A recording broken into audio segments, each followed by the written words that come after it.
মুসলমান যুৱতীয়ে পালে ৩৫ কোটি টকাৰ স্কলাৰশ্বিপ। ৩৬ কোটি টাকাৰ স্কলাৰশিপ পেয়েছি। আমেৰিকাৰ এখন ইউনিভাৰ্চিটিৰ পৰা স্কলাৰশ্বিপ লাভ কৰিছে এগৰাকী মুছলমান যুৱতীয়ে।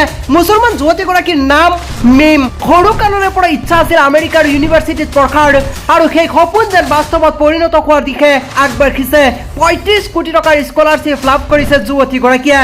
যিটো স্কলাৰশ্বিপ বিশ্বৰ ভিতৰত 4জন ছাত্ৰ ছাত্ৰীক দিয়া হয়, তাৰে ভিতৰত এই বছৰ 4গৰাকী ছাত্ৰ ছাত্ৰীৰ ভিতৰত 3গৰাকী আমেৰিকাৰ আৰু এগৰাকী আমেৰিকাৰ বাহিৰৰ। আৰু এই মুছলিম যুৱতীগৰাকী ৩৫ কোটি টকাৰ স্কলাৰশ্বিপ লাভ কৰি উৎফুল্লিত হৈ পৰিছে।